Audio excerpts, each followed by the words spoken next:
Palavra Rema, um tempo de esperança para a sua vida. Pastor Rafael dos Anjos.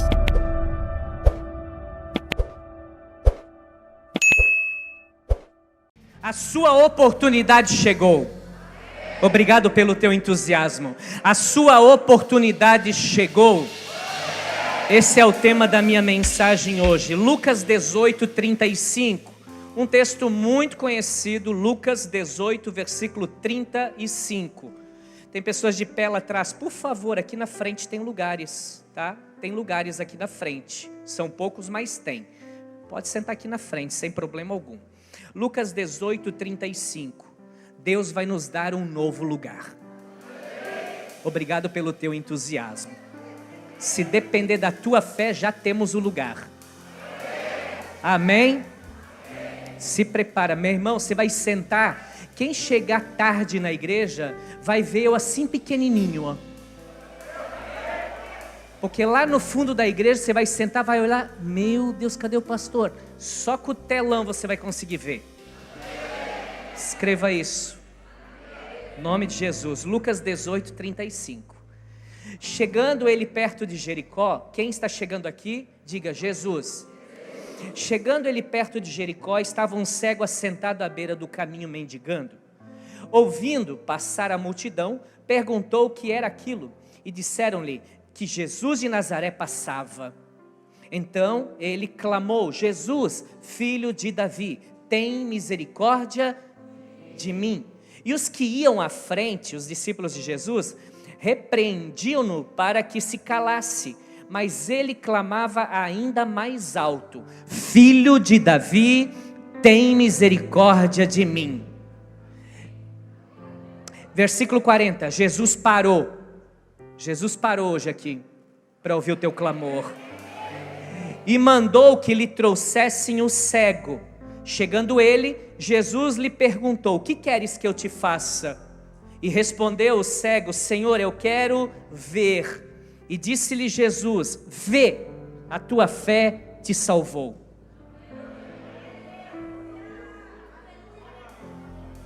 A sua oportunidade chegou.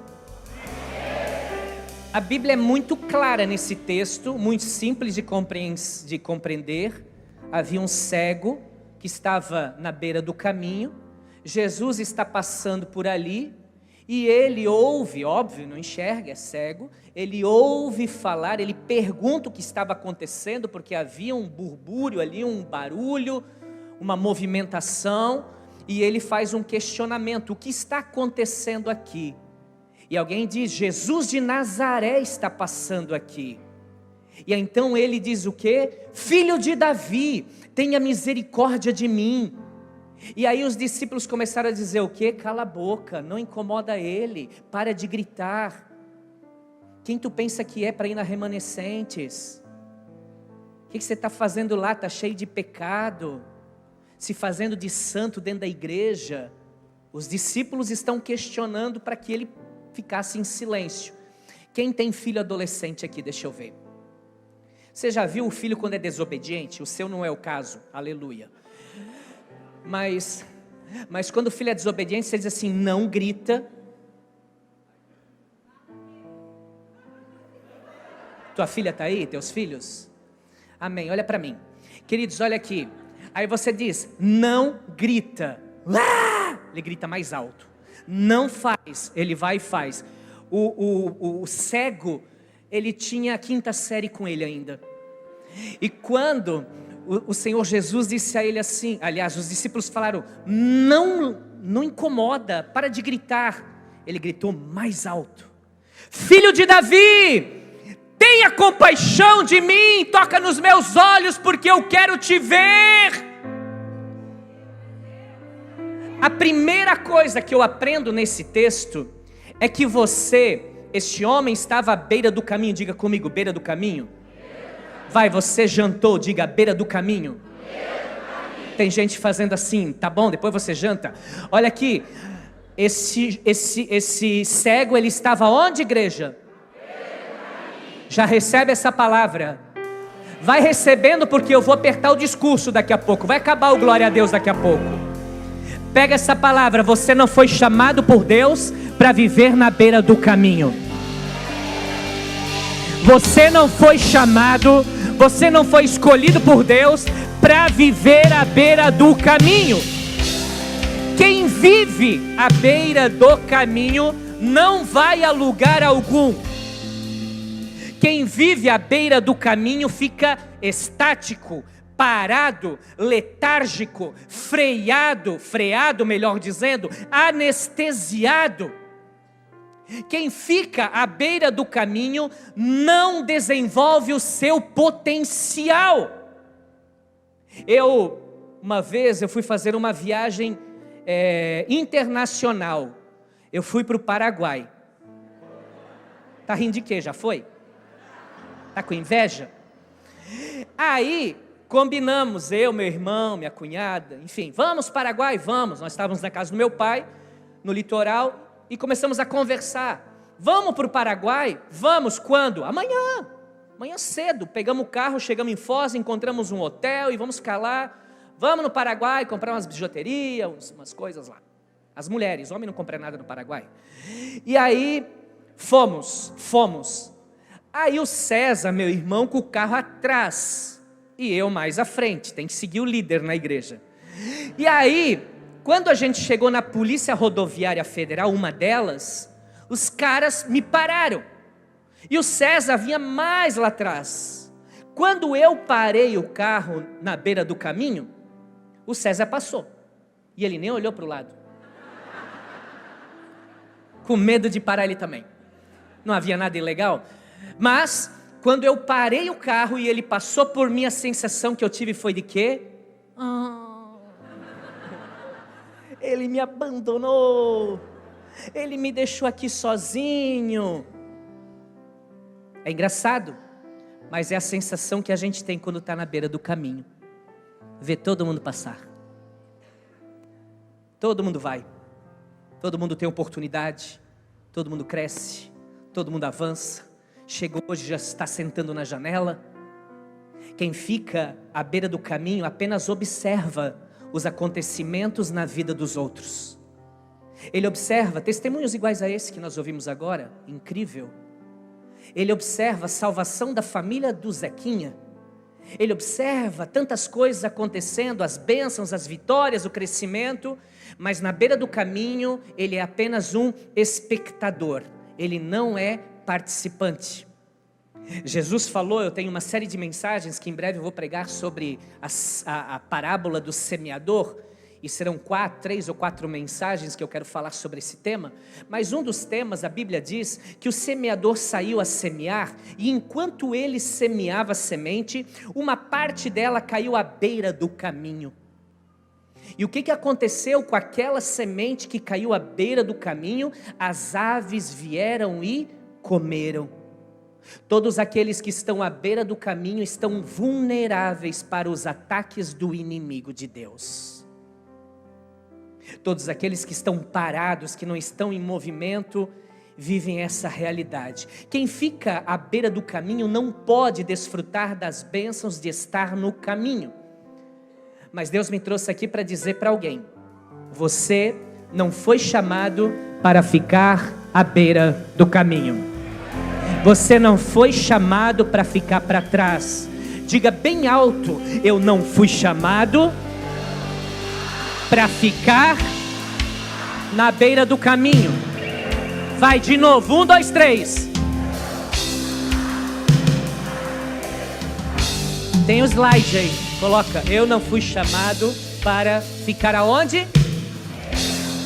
Seus sonhos não vão ficar para trás. Por quê? Estão aprendendo, ó. Seus sonhos, seus projetos não vão ficar para trás. Por quê, igreja? A tua família, teu casamento, teus filhos não vão ficar para trás. Por quê, igreja? Seu ministério, sua vida espiritual, sua vida emocional não vai ficar para trás. Por quê, igreja? Eu quero ser boca de Deus hoje aqui. Você não vai ficar no quase. Você não vai ficar no quase, na beira do caminho, olhando e vendo e percebendo todo mundo passar. Você não vai ficar à beira do caminho vendo seus sonhos, seus projetos, os seus alvos, sua família, seu ministério paralisados. A partir de hoje, eu estou pregando para a igreja mais viva dessa terra. A partir de hoje, em nome de Jesus, é o fim. Começa um tempo de movimento na tua vida. Só quem crê dá um glória a Deus. Há uma oportunidade de Deus para alguém aqui hoje. E essa oportunidade, preste atenção, vai levar você, em nome de Jesus, a nunca mais parar pela metade. O maior lugar onde se deixam coisas para trás é a morte. Na morte nós deixamos muitas coisas para trás. Na morte nós deixamos para trás os livros que nós não lemos. Nós deixamos para trás os livros que nós não escrevemos. Na morte nós deixamos para trás a declaração de amor que deveríamos fazer para o nosso cônjuge. Na morte nós deixamos para trás a oportunidade de ouvir palavras de amor. Na morte, quando morremos, deixamos para trás empresas, algumas que nunca foram abertas. Na morte, nós deixamos para trás muitas coisas, mas nessa noite, o mesmo Jesus que passou lá em Jericó, Ele está aqui. E Ele vai fazer você morrer vazio. Aí tá amarrado. Claro. Não, você quer morrer cheio de sonho? Você vai morrer vazio. Vai demorar, irmão, calma. Tem gente já assim, ó, misericórdia. Tá repreendido. Você vai morrer vazio. Você não entendeu ainda. Tem gente que vai olhar no dia do teu velório, vai demorar, e vai dizer: esse cara viveu a vida. Esse tinha um sonho. Lembra uma vez que falou que tinha um sonho de escrever um livro? Escreveu. Tinha um sonho de fazer uma viagem? Fez. Teve um sonho de ter um casamento abençoado? Teve. Teve um sonho de ter a família para Jesus? Ganhou. Esse cara morreu vazio. Eu estou aqui para dizer para você, tem gente aqui que vai morrer vazio. Deus vai te tirar da beira do caminho e nada mais na tua vida vai ficar para trás, em nome de Jesus. Diga amém. Agora, meu irmão, eu estou vendo uma coisa aqui no texto. Não levanta nem para beber água agora, senão vai passar vergonha. Nem para o banheiro. Se quiser sair antes de eu pregar, ainda dá tempo. Jesus certa vez estava pregando o evangelho e as pessoas estavam lá felizes da vida. Glória a Deus, aleluia, eu não vou ficar na beira do caminho. Mas de repente Jesus começou a apertar o sermão. Começou a levantar já deu a hora, tem que tomar remédio, vou para casa, tem Fluminense hoje, Libertadores, vou para casa, olha para mim, não perde tua cabeça, tua mente. E aí a Bíblia diz que eles começaram a ir embora. Jesus olhou, cadê o povo? Meu Deus, tinha 5.000, só tem 12 na minha frente, os apóstolos. E Jesus disse assim para eles: ei, vocês querem ir também? Pedro se levantou. Quando Pedro se levantou, os discípulos já pensaram: vai também. O bicho é nervoso, irado. Se levanta e diz: Senhor, para quem iremos? Não é para onde, é para quem. Para quem iremos, se somente tu tem as palavras de vida? Eu tenho palavras de vida para você hoje aqui. Aperta o cinto aí. A segunda coisa que eu aprendo nesse texto, deixa eu tomar. Ele estava onde? No caminho a Jericó. Do caminho de Jericó para Jerusalém, pastor Júlio. No caminho de Jerusalém para Jericó ele estava no meio do caminho. Jericó é a cidade amaldiçoada. Jericó, as pessoas entram e cospem na cidade quando entram, porque ela é amaldiçoada. Jerusalém é a terra abençoada. Aonde ele estava? Ele estava em Jerusalém? Ele estava em Jericó? Ih, vou falar. Quantos querem viver uma oportunidade de Deus aqui? Alguns nem levantaram mais a mão. Como que você... meu Deus. Como você quer viver uma oportunidade de Deus? Vou falar. Se um dia você está na igreja... Para ou continuo? E no outro dia, talvez até no mesmo ainda, está se deliciando com o pecado do mundo. Eu falei, aperta o cinto, não fica vermelho não. Vou continuar. Um dia está na quinta profética, e outro dia na bagunça, no fuscão preto, bebendo álcool e fumando sem parar. Vou continuar. Um dia você está aqui orando, adorando a Deus, chorando, no outro dia praguejando, fofocando. É o crente fofo, fofoqueiro, meu irmão, murmurando. Ai, que vontade de falar tudo. Será que eu desenrolo o manto aqui? E, meu Deus. Não vou falar. Aconteceu uma coisa essa semana que eu tinha vontade de falar, mas isso não vai edificar a igreja. Não vai. Não vai. Não vai.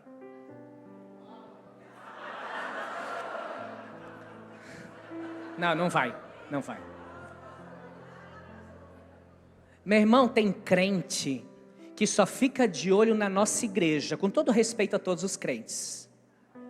Mas o crente da nossa igreja, acontece alguma coisa, ele já pousa nele. Remanescente, está acontecendo muitas coisas, realmente, muitas coisas, e muitas outras coisas hão de acontecer em nome de Jesus. Ei, olha para mim, tem crente que é fofoqueiro, murmurador, praguejador, palavras torpes, maldizente, vive falando palavrão. Meu irmão, estou me soltando, eu vou falar. A irmãzinha, não pode ver uma dancinha do TikTok. Meu irmão, olha aqui para mim, versículo bíblico com roupa indecente. Minha irmã, você quer oportunidade de Deus? Você quer oportunidade de Deus para a tua vida? Você não larga a maldita da cachaça. Se eu quiser eu paro. Quantos anos você tem? 50. É 48 que você fala sobre isso. Pelo amor de Deus, eu quero viver tudo que Deus tem para mim. Não vai, é morno. Eu conversava hoje, o pastor Patrick, nós conversávamos sobre isso. Eu disse, meu Deus, em 1 ano de convertido eu já era batizado nas águas. Em 1 ano de convertido eu já era membro da igreja. Em 1 ano de igreja eu já casei porque vivia na fornicação. Tudo em 1 ano, menos de 1 ano eu resolvi minha vida com Deus. É pecado? Então vamos mudar isso aqui. Ainda há remanescentes, aleluia. Eu lembro de um casal que sentou comigo conversando e dizendo, pastor, nós vamos morar junto. Eu disse, não façam isso, irmãos. Vocês conhecem a palavra, tá? Mas como que a gente pode fazer para resolver isso? Casa? Tá bom. Saiu da minha sala, foi no cartório, deu a entrada e casaram. Assim, ó.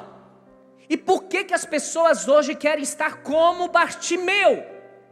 Tem o caminho da bênção, eu sei, mas o caminho de Jericó também é bom.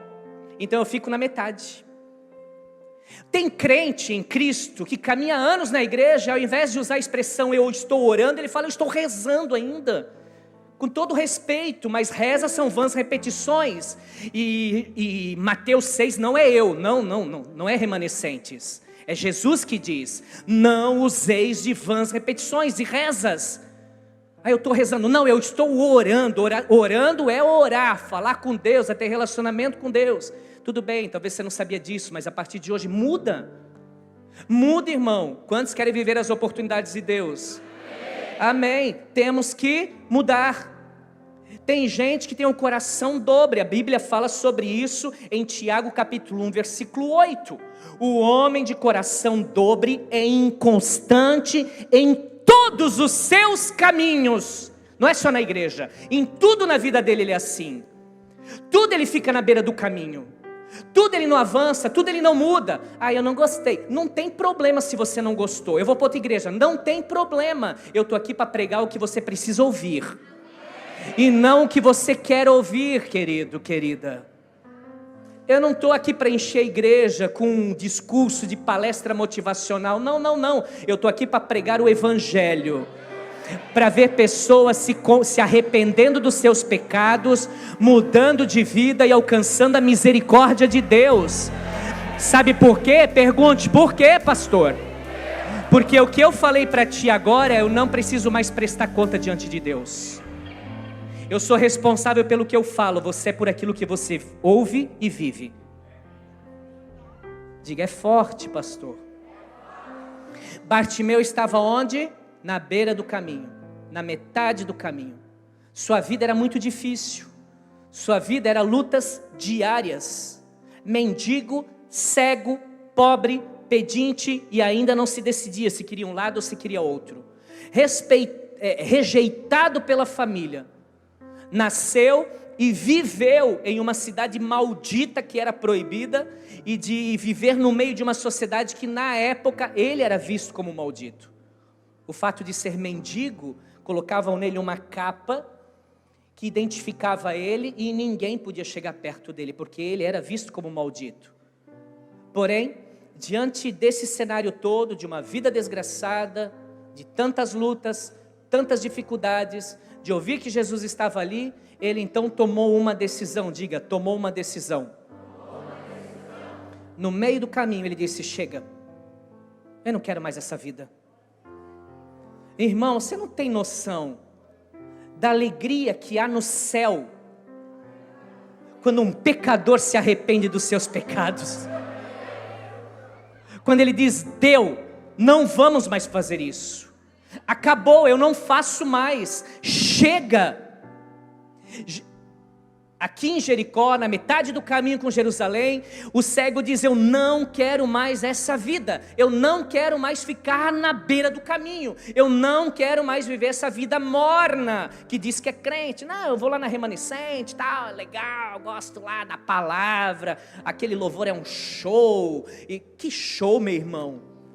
Esse louvor é uma adoração a Jesus Cristo. É uma mentalidade que infelizmente muitos têm, e aqui o cego Bartimeu, ele diz, eu não quero mais viver uma vida desgraçada, de um dia estar com os amigos bebendo, fazendo tudo de errado, colocar a cabeça no travesseiro e ficar com síndrome de pânico, com ansiedade, depressão. E quando eu vou à igreja é tão bom, e não se entrega, meu irmão. O que acontece com esse povo? O que acontece com esse povo que não quer realmente um compromisso genuíno com o Senhor? Eu louvo a Deus que ainda há remanescentes. Eu não quero mais essa vida inconstante. Eu não quero mais viver à beira do caminho. E sabe o que eu aprendo aqui? A segunda lição, guarde isso: o poder de uma decisão. Se tem uma coisa que Deus honra, é uma decisão baseada na palavra do Senhor para uma mudança. Alguém diz, eu não estou sentindo de parar. Nunca vai sentir, meu irmão, porque não é questão de sentimento, é questão de decisão. Quando você conversa com um alcoólatra que foi e largou, não é que ele não gostar. Irmão, posso usar teu testemunho?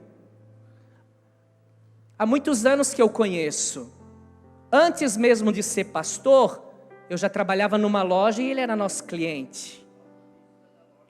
Eu era balconista lá. É isso aí. E a primeira vez que eu vi ele na igreja, ele veio conversar comigo, ele falou da luta dele com o alcoolismo. E verdade, quando eu trabalhava na loja, ele vinha muitas vezes alcoolizado para ir trabalhar na casa do cliente.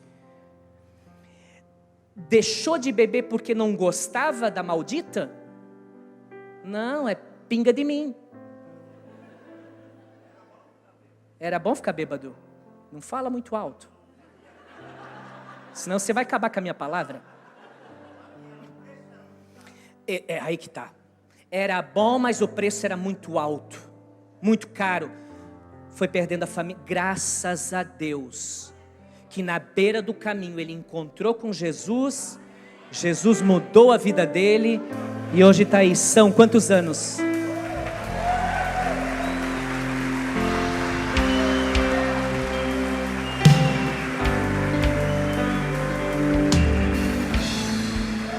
Quantos anos que parou?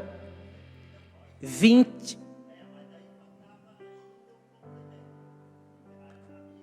Vem cá. Aqui. O pessoal lá no fundo não está ouvindo. Minha entrega ao poder superior. Eu deixei da bebida alcoólica, mas ainda sentia muito vazio. Porque eu ainda estava andando muito perto de coisas erradas que me aproximavam muito do álcool. E com a medo de recaída, como o companheiro Marcos também tem problema também. A gente frequentava o NA e o AA, e o nosso propósito é ajudar todas as pessoas que têm um problema pelo nosso exemplo. Mas eu não poderia ajudar ninguém daquela forma que eu estava, porque o álcool ele tem os seus percalços, os seus caminhos, mas todo ele vai para baixo, nenhum para cima. Porque ele começa aos poucos, ele entra na sua casa, ele te rouba o teu amor, ele rouba a tua casa, ele rouba a tua família. E quando você é um Zé Ninguém jogado na estrada, pronto. Então você tem que ter muita força de vontade.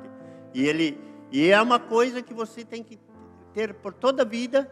E o segredo é só por hoje, neste momento. Eu não quero beber. Neste momento eu quero viver a vida que Deus tem ainda muito para mim.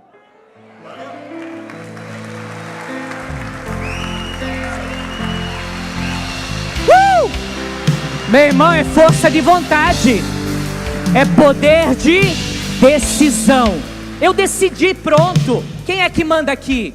É eu. Eu tenho domínio próprio. Deus está em mim, o Espírito Santo está na minha vida, Ele vai me dar forças. Quando existe o poder da decisão, tudo pode mudar na tua vida. Mas o problema é que as pessoas não querem decidir. Não querem. O cego Bartimeu, quando soube que Jesus passava, ele mudou imediatamente a sua atitude. Imediatamente.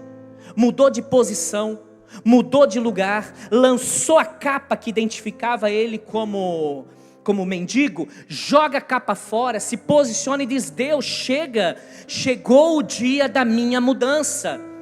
Eu estou aqui para dizer para alguém, meu irmão, em nome de Jesus, hoje neste lugar, você tem a oportunidade de viver uma mudança na tua vida, no teu casamento, na tua vida espiritual, em qualquer área da tua vida. É só você querer se arrepender desse estilo de vida e se posicionar. Diminuiu. E se posicionar. E guarde isso, pois já tem gente pensando: mas não é tão fácil. Ele acabou de falar. Claro que não é fácil, meu irmão. Quem aqui está falando que é fácil? É só você querer se arrepender desse estilo de vida, mudar em nome de Jesus. Olha o que ele falou: tive que sair de alguns lugares. Não posso mais andar com algumas pessoas. Tenho que estar vigilante constantemente. Então, além de eu querer, eu preciso evitar esses lugares. Ei, aprenda a dizer não, meu irmão. Aprenda a dizer não. Viva a vida com Deus. Evite alguns ambientes. Comece a selecionar melhor as suas amizades. Te esforça. Ai, parece minha mãe falando. Se você tivesse ouvido, eu não precisaria estar falando agora.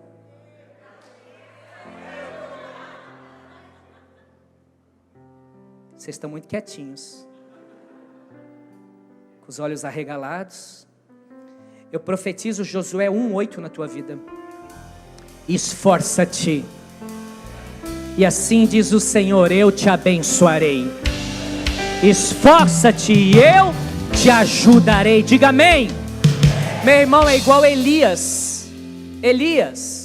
A Bíblia diz que Elias chegou para o rei Acabe e disse o que para ele? Até quando cocheareis entre dois pensamentos? Até quando você vai ficar balançado? Uma hora você quer Deus, outra hora não quer Deus, uma hora não sei o quê. A coisa fica difícil, você corre para Deus. A coisa fica boa, você foge de Deus. Ah, meu irmão, te acharam. Te posiciona, Acabe. Para ou continuo? Deus está falando.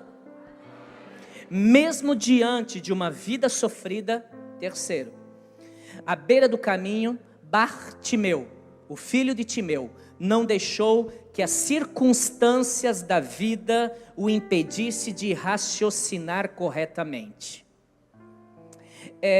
Sabe qual é o ensinamento aqui? Entenda e guarde isso. Cuidado nas horas difíceis da tua vida para não agir por impulso.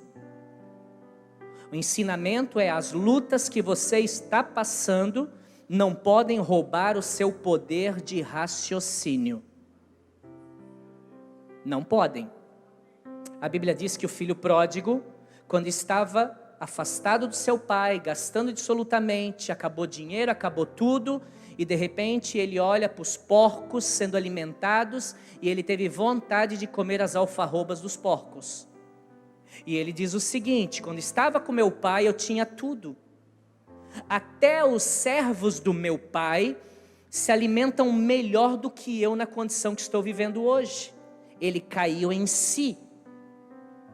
Ele conseguiu recobrar o poder de pensar, de raciocinar o que ele vai fazer. Existem 4 tipos de temperamentos. A ciência já descobriu um 5º agora. Mas olha aqui, os 4. Existem os extrovertidos, o sanguíneo e o colérico. E esses caras têm que ter um cuidado. Porque quando ele recebe uma informação, ele já quer jogar de volta. Principalmente sanguíneo. Conhece alguém assim? Pavio curto, nervoso, irado, não olha para o lado. Olha para mim. Quando ele recebe, meu irmão, já dá vontade na hora de soltar os cachorros. Sim ou não? Não sei por que soltar os cachorros, mas vamos lá. Quando ele fica nervoso, quando um problema aparece, ele não consegue raciocinar corretamente.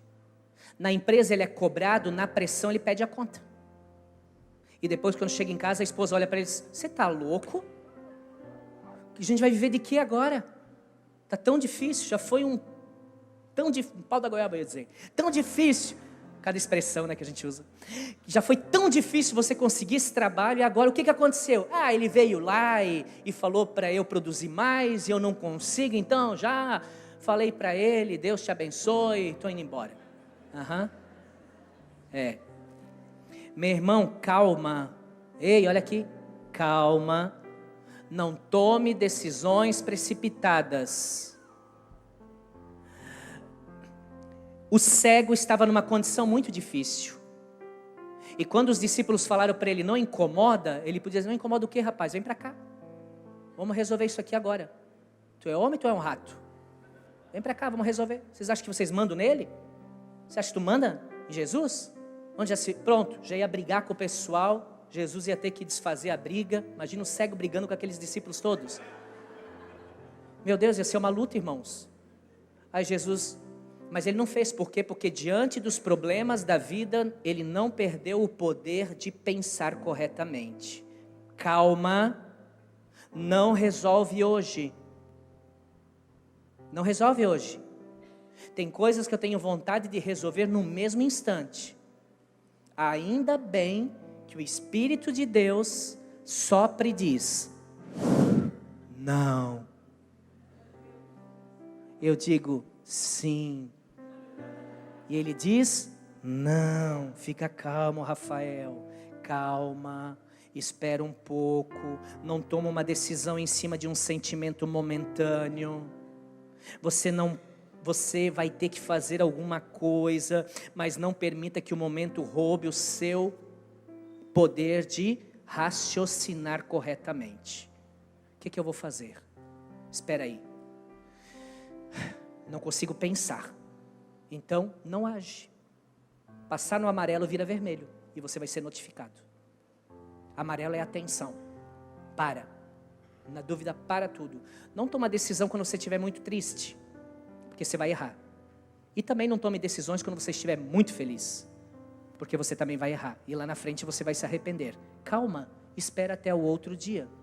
Sabe aquela mensagem que o cara publicou lá na rede social para te atacar? Calma, hoje curte só. Calma, diz para o seu irmão do lado, calma. Sabe por quê, pastor? Calma, pastor. Sabe por quê? Pergunte, por quê, pastor? Porque quando você raciocina, você consegue medir as consequências da tua decisão. E quando você não raciocina, você não mede consequências depois da decisão.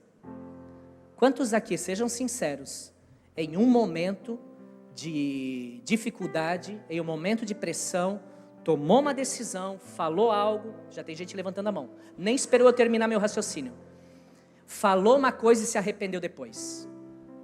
Meu Deus do céu.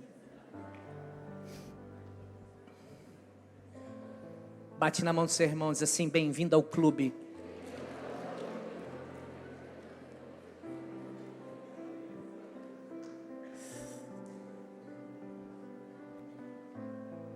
Que clube, pastor? Aquele clube que não vai mais agir sem antes raciocinar, sem antes pensar nas consequências. É empatia, meu irmão. Eu vou me colocar no lugar do cara e vou perceber como ele vai receber isso. Temos vontade? Temos. Somos seres humanos, temos sentimentos, temos vontades de falar tantas coisas, mas há coisas que você tem que pensar muito bem antes de falar. Uma vez eu estava conversando com alguém e alguém falou algo, eu falei assim para ele, sabe qual é o seu problema? É que você é igual um papagaio. E ele olhou para mim e disse assim, por quê, pastor? Porque você fala sem pensar. E você machuca todo mundo. E vive a vida inteira pedindo perdão. Sabe o que é melhor que pedir perdão? É não precisar pedir perdão. É parar de falar asneira. É parar de machucar todo mundo. Você ofende todo mundo. Tudo você pensa que é aquilo que você inventa na tua cabeça, você acredita. Não pode ser assim. E por último, não é o último, tem mais uma coisa aqui importante. Não importa onde você esteja, Deus transformou aquela beira do caminho em um altar de milagres na vida de Bartimeu. Deus vai honrar a palavra dele na tua vida, no lugar aonde você está. Eu estou profetizando, aonde você estiver, Deus vai honrar a palavra dele na tua vida, se você também for fiel e leal a ele, em nome de Jesus. Versículo 38. Então ele clamou, Jesus, filho de Davi, tem misericórdia de mim. Jesus ouviu gritando e deu a ele o que ele tanto precisava. Não se preocupe, receba isso. Jesus sabe o que você precisa. 3 pessoas creram. 2 agora, já diminuiu.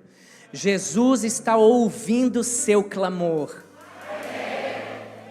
E Ele tem o que você precisa.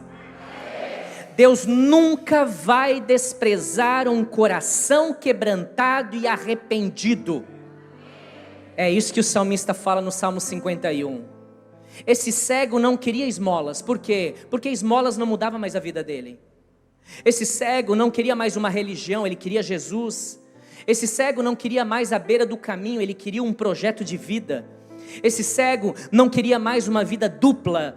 Hoje eu quero Jerusalém, amanhã eu quero Jericó. Não, esse cego decidiu que ele queria uma mudança de vida. Eu vou encerrar de verdade. Versículo 39. Os que iam à frente repreendiam para que se calasse, mas ele clamava ainda mais: Filho de Davi, tem misericórdia de mim. Jesus parou e mandou que lhe trouxessem o cego. Quando Bartimeu começou a clamar, os que estavam à frente dele o mandaram calar. Porém Jesus mandou chamá-lo. O teu clamor, guarda isso, o teu clamor vai ter resultados. E todos vão ver. Por isso não para de clamar. Quem mandou parar de clamar? Quando eu digo que há milagres para aqueles que clamam, a pergunta é: você tem clamado? Lembra de algo que eu já falei, mas eu quero que você guarde isso. Deus não tem compromisso com o teu silêncio. Não tem. Ah, mas Deus sabe do que eu preciso antes que a palavra saia da minha boca. Claro que Ele sabe, Ele é onisciente, Ele sabe de todas as coisas. Só que Ele quer ver uma palavrinha chamada humildade. Uma dependência. Eu preciso, Senhor. Eu preciso de um socorro. Filho de Davi, tenha compaixão. Toca nos meus olhos. Eu quero te ver. Quantos aqui têm clamado ao Senhor? Então deixa eu ser profeta na vida dessas 6 pessoas. Já aumentou. O teu clamor vai ter resultados. E todos vão ver isso em nome de Jesus. Sabe aqueles que te criticam? Não é para vingança própria, porque se você pensar nisso, você também não vai ser abençoado. Mas é esse que fala mal de ti que vai sentar contigo para pedir oração. Esse que te persegue é aquele que amanhã vai estar contigo, caminhando ao teu lado. O texto diz: alguém chegou para ele e disse: o mestre te chama. Uau! Imagina a cara desses caras. A cara desses caras. Cala a boca, não incomoda. Blá, blá, blá, blá, blá, blá. Eu já contei aqui uma vez um testemunho. Fui à delegacia por causa de um documento. E quando eu cheguei na delegacia, era 5 horas da tarde. Não sei se ainda é assim, mas era assim. E quando eu cheguei ali na delegacia, o secretário que estava ali na frente, eu disse para ele: eu preciso só pegar a assinatura do delegado. Ele olhou para mim e falou assim: ó, não dá mais, é 5 horas. E era 5 em ponto, irmão. Não dá mais, 5 em ponto. Aí, meu irmão, eu falei para ele assim: então tá bom. Porque, meu irmão, pensa num cara pacificador. Verdade, eu gosto de pacificar, não gosto de grito, só no culto, aleluia. Grito para Jesus. Mas essa coisa de barraco, vou chamar o Rafael, vamos resolver. Eu detesto isso, detesto. Se você ama, eu vou orar por você. E aí, quando eu cheguei ali, o secretário falou assim: não, é 5 horas. Quando eu virei as costas, eu escutei a porta abrir. E no que abriu a porta: pastor, eu olhei para trás, o delegado, porque delegado conhece os pastores. E aí ele disse assim: pastor, o que é? Eu disse assim: delegado, eu precisava só de uma assinatura. Ele falou: entra aqui. Ah, meu irmão, pensa. Ele sentado ali olhou para mim.